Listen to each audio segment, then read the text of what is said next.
Continuing now from the state capitol in Hartford on this first day of the 2013 legislative session, our pleasure to have with us Watertown Republican State Senator Rob Kane from the 32nd Senate District.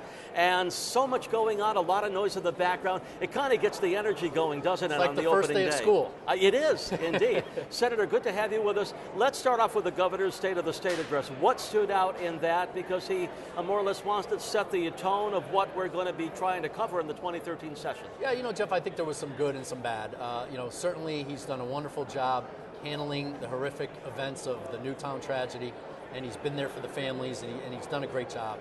But then when he talked about the budget and how if you say that the budget didn't do its job, you're not being truthful, well, I don't think he's being truthful, because we still ended up with the largest tax increase in our state's history, a deficit at the end of the day. We still have $40 million yet to go. We're looking at $1 billion in the next year and another $1.5 billion in the following year. We still have people out of work. We still have high taxes, high energy costs, so many things that we haven't tackled. So no, I don't think we're done. I think we have yet to right this fiscal ship, and I don't believe that when he says we've set this state on the right path, that we really have. Well, what do you think? That's an interesting comment. That stood out as well when I heard him say that, the fact that anyone who says that the budget didn't do its job is basically wrong, not being truthful. It makes no sense, because okay. How can you claim that and still end up with a budget deficit?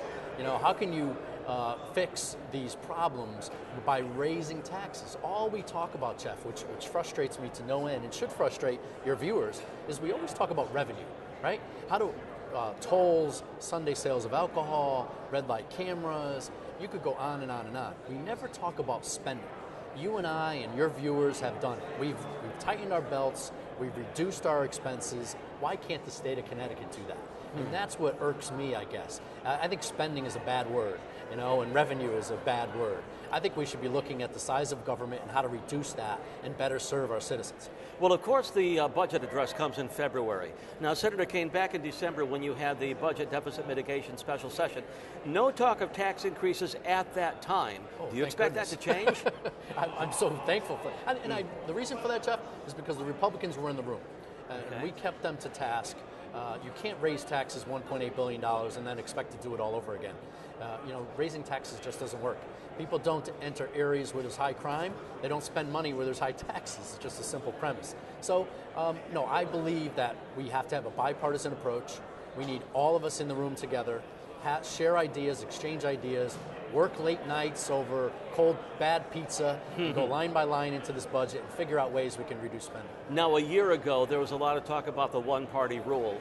Do you see anything to change that this time around? I sure hope so. That's a great question, because you're right. At the deficit mitigation, it was bipartisan effort. People are tired of Washington and the nonpartisan or partisan effort, I should say. They want people to work together. They're tired of the bickering. We're like school kids. You think the fiscal cliff situation at the end of the year more or less put a bad taste in people's mouths that you hope will translate to perhaps better happenings here? Yeah, and I think that's why people get apathetic and people don't want to watch and don't want to pay attention, because they'd rather not see their legislators, their elected officials bicker. Solve the problems. Get together, figure it out, and let's move on.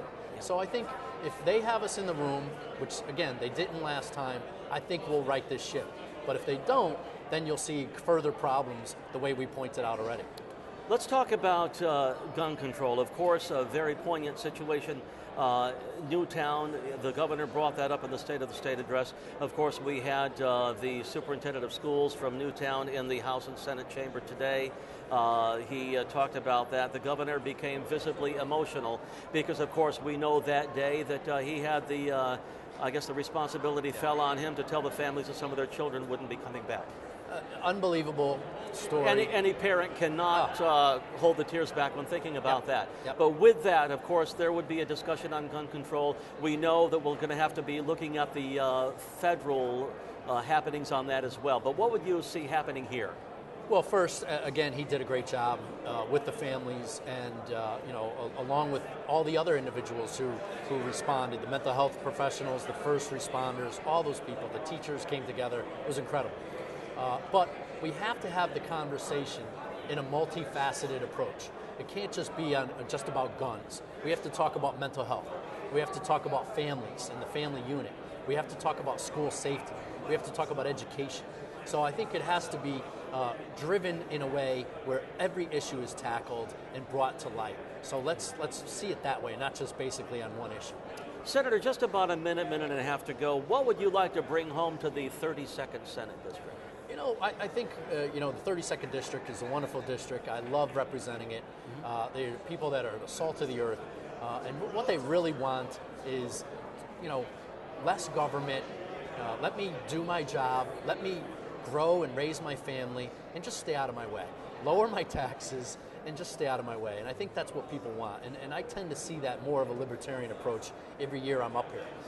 I don't want more laws and more restrictions and more government regulation in my life. I want less. And I think the people of the 32nd agree with that.